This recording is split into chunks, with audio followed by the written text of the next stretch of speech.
во денешниот дневник на ТВМ ке гледате. И оваа сезона келнерите и куварите на работа во Хрватска. Бавна еколошка правда за струшката депонија.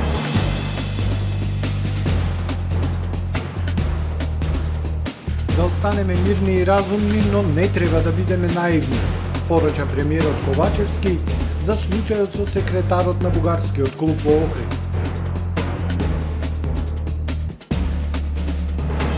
По застој поради пандемијата, повторно се обрнува внимание на оралното здравје кај децата.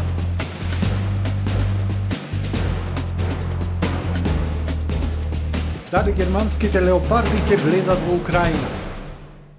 Со содржините во дневникот започнуваме по временската прогноза. Останете со нас.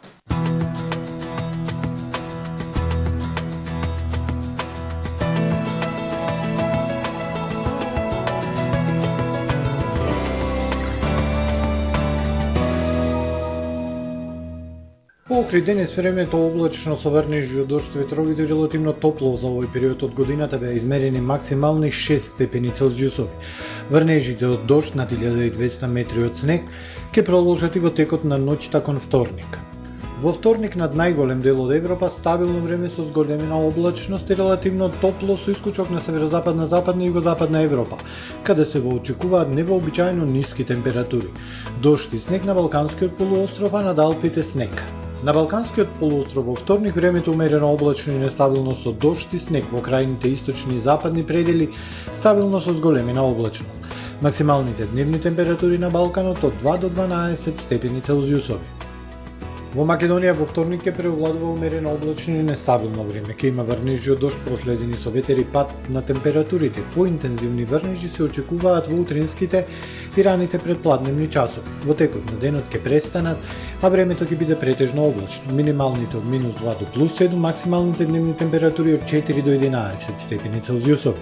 Во Охрид во вторник времето облачно со врнежи од дожд, ветровито и свежо. Попладне врнежите ќе престанат, ќе дува засилен североисточен ветер. Минималната температура 3, дневната 7 степени Целзиусови. Во среда умерено облачно и свежо време, минималната температура 2, дневната 7 степени. Во четврток и петок облачно време, ќе има врнежи од дожд и снег проследени со ветер и пад на температурите. Во четврток врнежите од дожд во текот на денот ќе преминат во врнежи од снег, а во текот врнежите ќе бидат само од снег. Минималната температура од 0 до -1, дневната од 4 до +3 степени Целзиусови.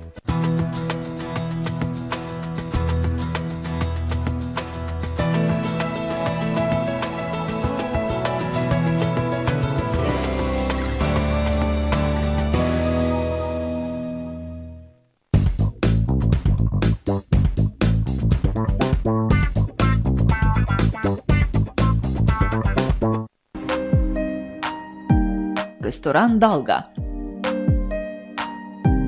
Добре дојдовте во светот на Кармен Бау Центар. Во беспрекорно уреден продажен простор, купувањето во еден Бау Центар никогаш не било попријатно. Со гордост ви го представуваме нашиот шоурум Мараци, со најголем избор на плочки од Мараци и санитарија од светски познатите брендови Грое, Колпасан, Идеал Стандард, Рока, Унитас. На располагање ви е нашиот архитект, кој ќе ви помогне во осмислување на вашиот проект. Располагаме со најбогатата палета на ламинат во државава. Одберете од 100 различни дизајни на Swiss Chrono. Покрај стандардниот избор на фасадните системи Knauf и Бекамент, ви нудиме богат избор на професионален алат на реномираните производители Bosch и Divol. Кармен Бау Центар на улица Железничка. Супер акција во Миса Маркети. Хоне вафли 192 грама 85 денари. Биг ланч 90 грама 45 денари. Палома 8+2 119 денари. Перони 0,33 литри 29 денари. Чипси 69 денари. Пазарете со мерак, ваши Миса Маркети.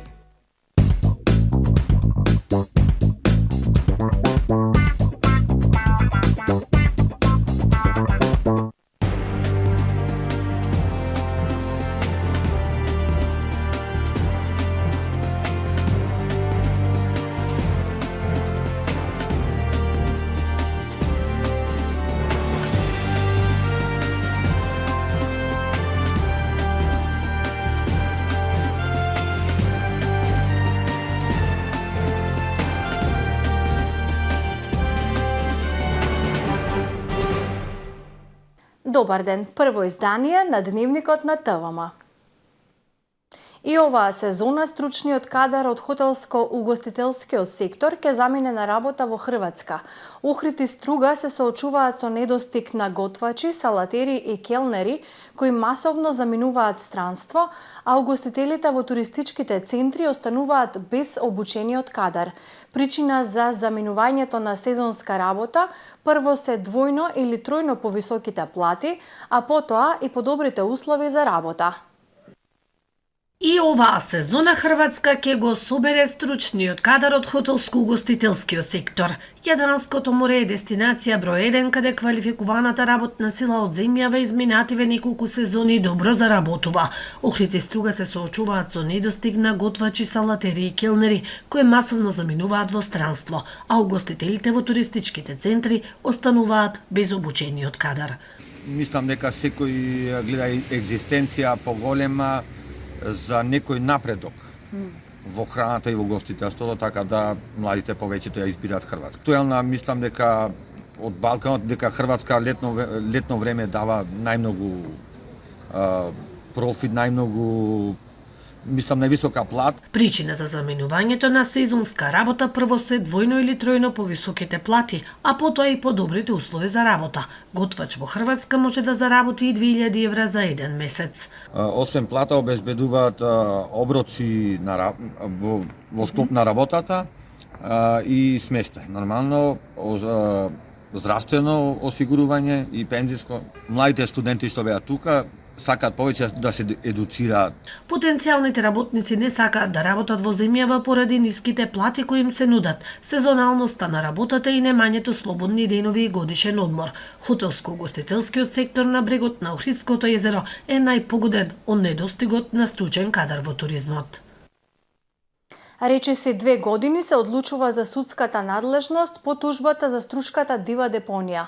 Тужените, Министерството за животна средина, Општина Струга и комуналното предпријатие сметаат дека судот во Струга е ненадлежен и бараат тужбата да се отфрли.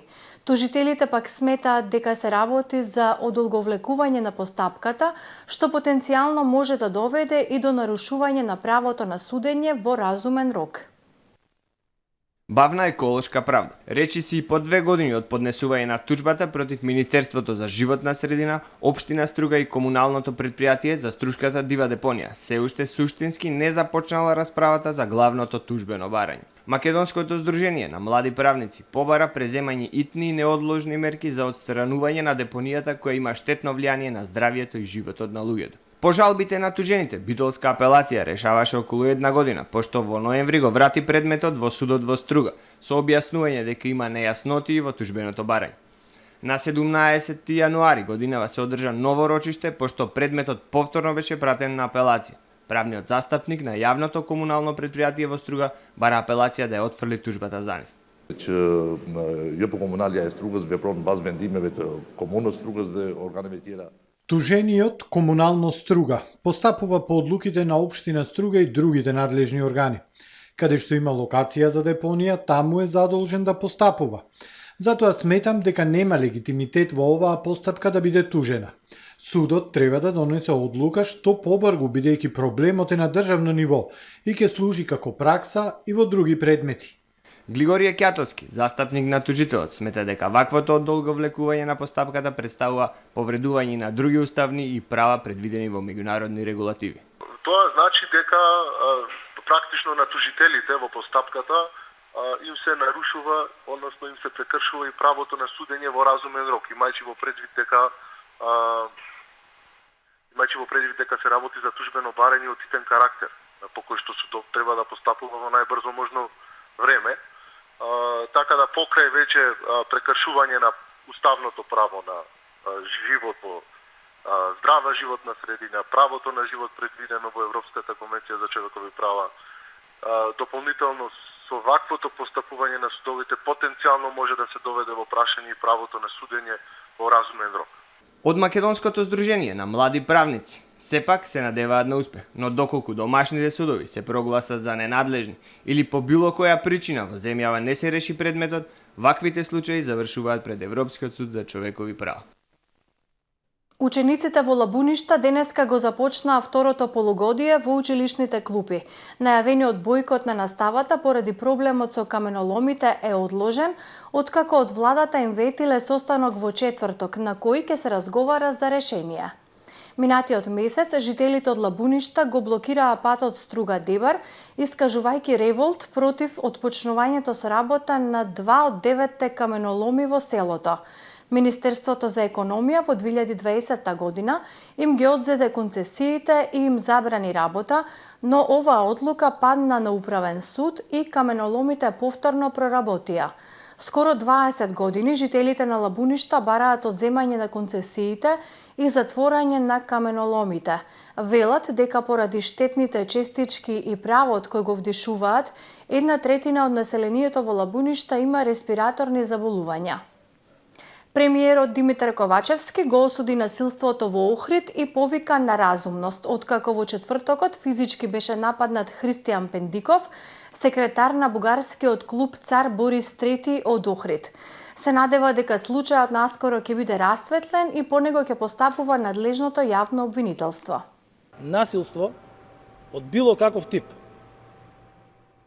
не оправдувам и секогаш го осудувам и ќе го осудувам. Исто како што ќе ја осудам и ќе се спротивставам на секоја провокација која доаѓа од внатре или од надвор, а која што ги повредува чувствата на македонците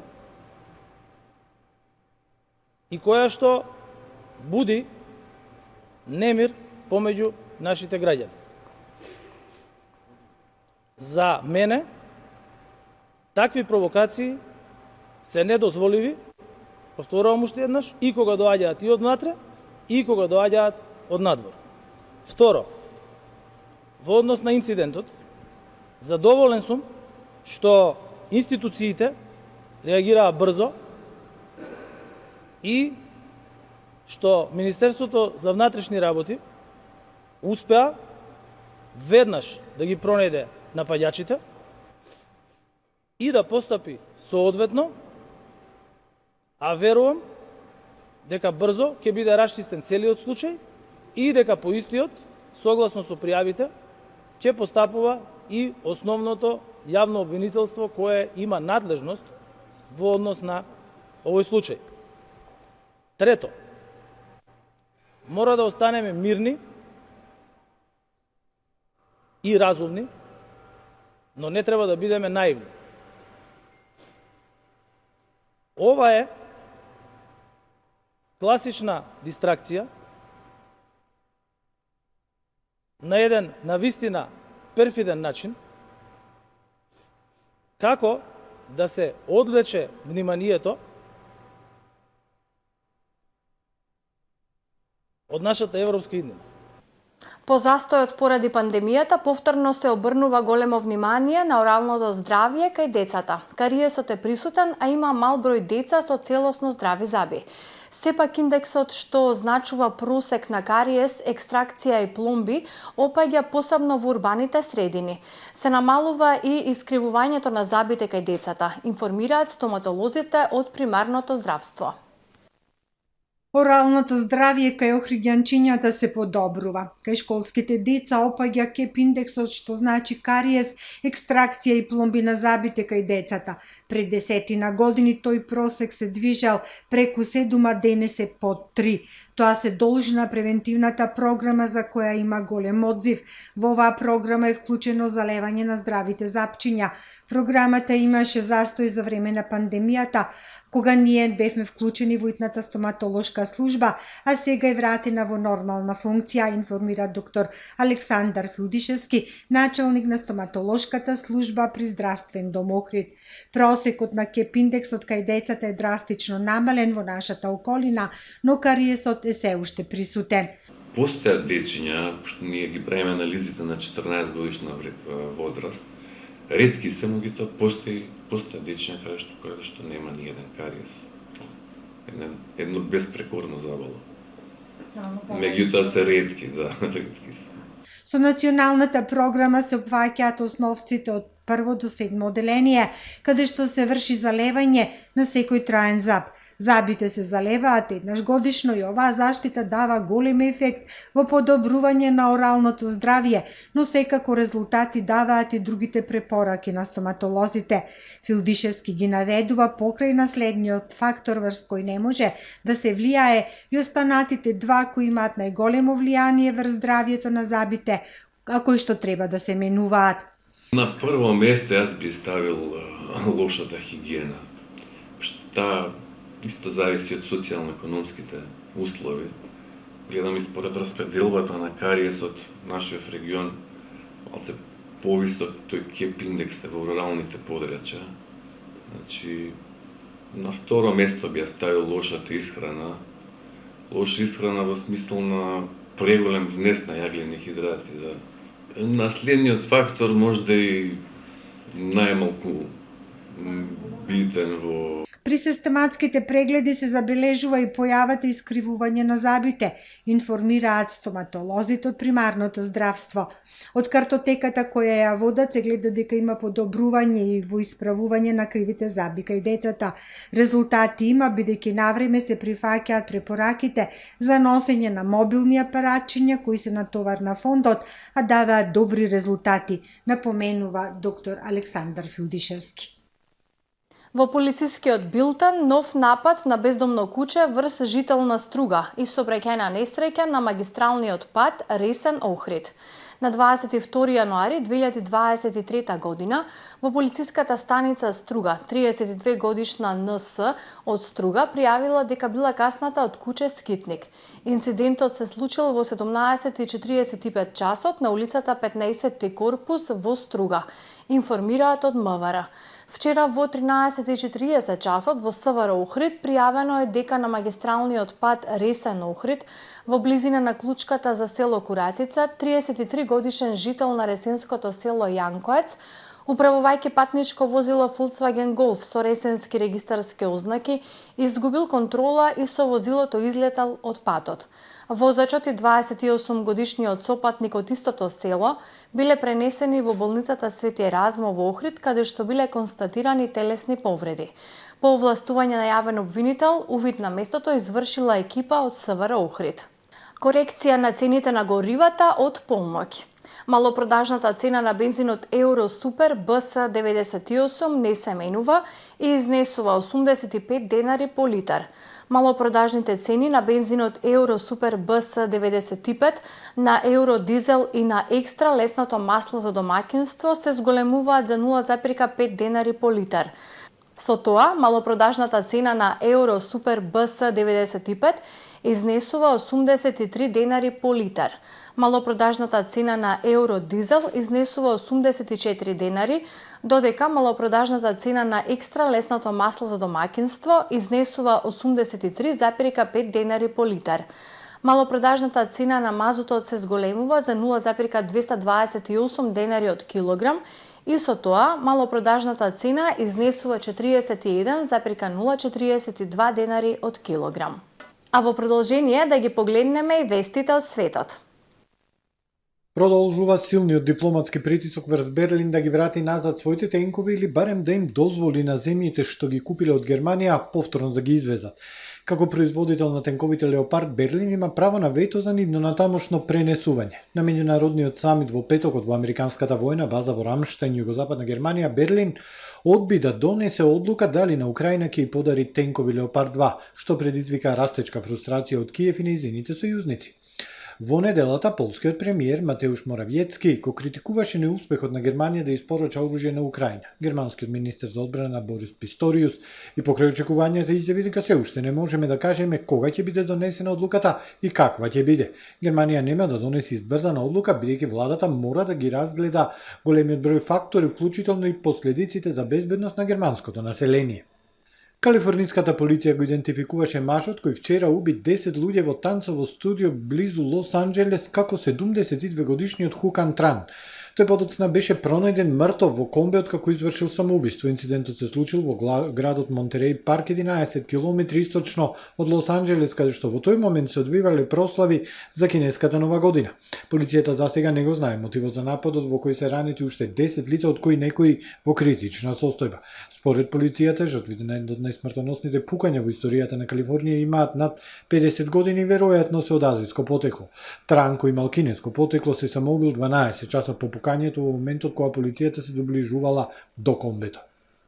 Јапонскиот премиер Фумио Кишида вети дека ќе ги преземе сите итни чекори за справување со падот на наталитетот во земјата. Во последните години Јапонија се обиде да ги охрабри своите жители да имаат повеќе деца, советување парични бонуси и бројни бенефиции на останува едно од најскапите места во светот за одгледување дете, покажува истражувањето. Бројот на раѓања минатата година беше рекордно низок според официјалните бројки, прв пат падна под 800.000 пресмртни, за што се случи 8 години порано отколку што очекуваше владата. Ова најверојатно ќе го забрзаната мощниот пад на бројот на жители во земја каде просечната возраст е 49 години, највисока во светот по Монако. Јапонија е третата најскапа земја во светот за одгледување дете, зад Кина и Јужна Кореја, земји кои исто така сметаат дека намалувањето на населението дава загрижувачки знаци за глобалната економија. На церемонија во Ерусалим палестинката Сали Азар првпат беше ракоположена за протестантски свештеник во светата земја, јавува BBC. Незиното ракополагање за свештеник се одржа во преполна црква во стариот град на Ерусалим. Мнозинството палестински христијани припаѓаат на верски заедници што не дозволуваат женски свештеници, а многу мало малцинство се приврзаници на протестантските конгрегации кои имаат жени за свештеници. Тоа е се во првиот дневник. Ви благодарам за довербата. Довидување.